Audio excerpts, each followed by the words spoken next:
Welcome back everyone to another Psych Reacts video. Today we are comparing the death row interview of Richard Ramirez, aka the Night Stalker, to the previous one we watched last week. If you have not seen the video from last week, go be sure to check it out. But in the video last week, Richard Ramirez had a lot of conspiracies, he had a scripted feel about him, and it seemed like he was just repeating things that somebody else told him. Now, we are looking at a different interview, which is his death row interview. So we're going to compare the differences between the first one we watched and this one we watched. I wanted to see if there was any changes between his character, his attitude from the first one to the death row interview. And I think you're gonna like the differences in this. So let's go ahead and jump into this. The horror began in June 1984. Los Angeles was under siege. Death waited in the dark at the hands of a man they called the Night Stalker. After a 14-month reign of terror, he was finally caught. It was only then that his true identity was discovered. His name, Richard Ramirez. Richard Ramirez's whole trip was to hide in a tree or hide behind a fence and watch his victims at nighttime and wait into the wee hours of the night. And then, while they slept, creep in, like a coward, and kill them. The Night Stalker killed at least 13 times, 13 people who were awakened in the night to face death. At least 15 others survived his brutal attacks. I didn't particularly care for people. In a rare interview, Ramirez refused to discuss his own crimes, but had this to say about serial killers. A serial killer comes about by circumstances and like a recipe: poverty, drugs, child abuse. These things, contribute to a person, to a person's frustration and anger, and at some point in life, he explodes. Now, do you remember in the first interview when I mentioned that his dialect didn't seem to match him? What I meant by that was that Richard was speaking from somebody else's perspective. He was reading a script in the previous interview. This is more his dialect. He pauses a lot more, he struggles to find words that match what he wants to say, and he stutters over his words. It takes his brain a little bit longer to form the sentences, whereas in the previous interview, he could say a whole sentence without any issue because he memorized it. So when he's speaking from his own thoughts, it's a lot harder for him to do, and it's slower. And that's probably due to the amount of drugs he did. A friend coming up later on in this interview mentions that he did a lot of acid, did a lot of drugs and all that. So I'm assuming that's what slowed his brain down. But I just think it's interesting that in the previous interview, you could see it wasn't him speaking, it was somebody else's views. So that's why I believed that what he said in the first interview is nothing he believes. It was all scripted. So let's go ahead and continue. Perhaps for Richard Ramirez, that anger and frustration turned to rage, which he in turn took out on his victims. His killings were so sadistic and brutal that even experienced detectives were shocked. Well, he took a woman in her 60s and stomped her to death with his foot, leaving an imprint of a shoe on the side of her face. From that to just executing somebody upon walking into a room after he entered a house. He strangled, he used a ligature, he used a tire iron on a young girl, beat her, left her for dead. Would your anger subside if you had to wipe up your mother's blood? I couldn't finish it. I had to leave my brother to finish that chore. Why on earth would you have hurt those people? Why did you kill those people? No comments. No comments. I cannot answer that at this time. He can't answer it because he doesn't want to. When he's asked the question, look at the smile on his face. And he looks straight at the camera too. He's like, I could tell you why I did all this, but I won't. It's his way of kind of playing with the audience. And then you can see him cover up his smile by wiping his face. He's touching his face to hide the smile. So let's watch that. No comments. No comments. I cannot answer that at this time. So he knows that he killed these people because he could, he wanted to, and it gave him satisfaction and gratification by doing so. But he doesn't go into it, and you can tell that he knows all of that because of the smile. You can tell he enjoyed killing. What was Richard's motive? To kill. That's it? To kill. It's as simple as that. Richard Ramirez was raised in El Paso, Texas, the youngest of 5 children born to hardworking, strict parents. Eddie Milam was Richard's best friend back then and remembers when he began to change into a troublemaker. I did start seeing something going wrong with Ricky Ramirez.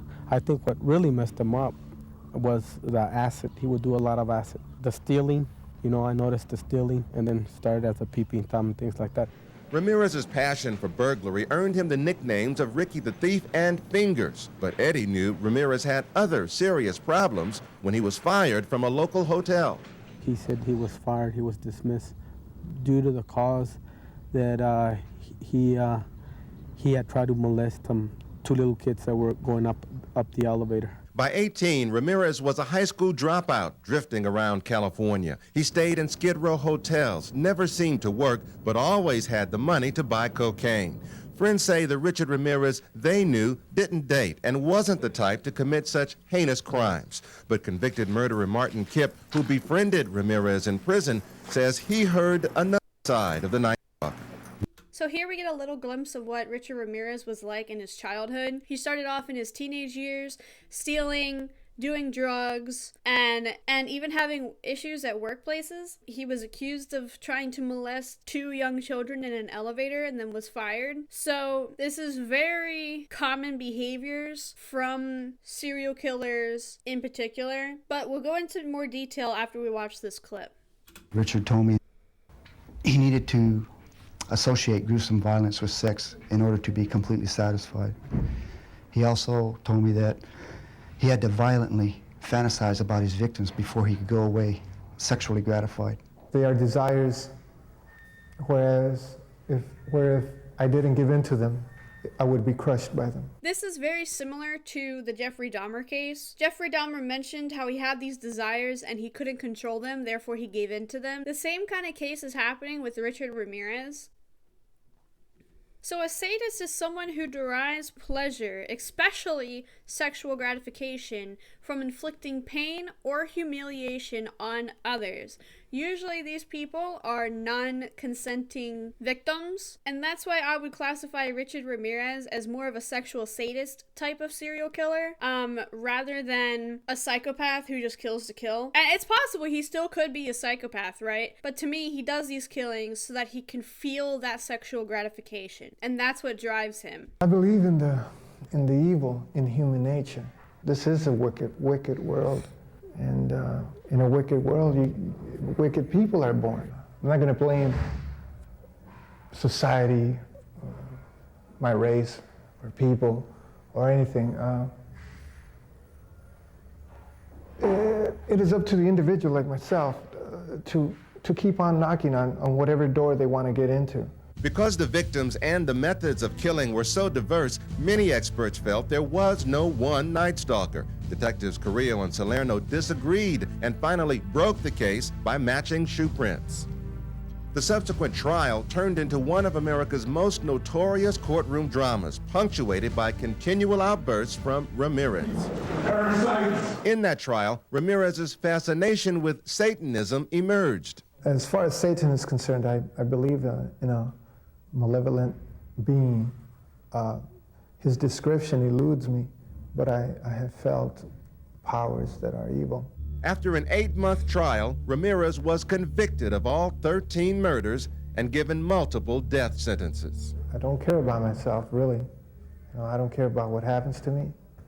I never did, really. So in this interview, I felt that you could see more of who Richard Ramirez was. In the previous interview we checked out last week, it's obvious that the person he's portraying is not actually himself. He had a script, he had things he wanted to say, he had points he wanted to hit, and that's what he did. Also, in the previous interview, he still had a chance at appeals, but at this point, he's already been given death row. So at this point, he gave up the whole conspiracy ideas and kind of showed more of himself. He wouldn't talk about his crimes though, even though he was already on death row. So that's why I don't really believe he is a psychopath, which I could be wrong. But most psychopaths are willing to talk you through their crimes. They're willing to go through it. They're willing to claim it because of their narcissism and their lack of empathy. And they're like, oh yeah, I did that, so what? But Richard Ramirez refuses to talk about it, although he does smile when asked about the crimes. So I find that very interesting that he was one of the ones who didn't want to go into the detail. Maybe he was embarrassed because he was a sadist, or maybe he didn't want to fully accept it. Maybe he didn't really care to accept it. Or maybe he's like, yeah, I made that choice and now I'm going to live with it. Here you can see the level of education that Richard Ramirez has, because in the previous interview he had a larger vocabulary, but in this one he stutters over his words, he struggles to find the word he wants to say, and the vocabulary is not as broad. So let me know your thoughts down on the comments. I would love to see them and check them out. If you did watch and enjoy this video, be sure to drop a like down below. Truly helps me out and I really appreciate it. Make sure if you haven't already to hit that subscribe button so you know when I upload a brand new video. But anyways, thank you guys so much for watching. I truly appreciate it, and I will see you in the next one. Peace!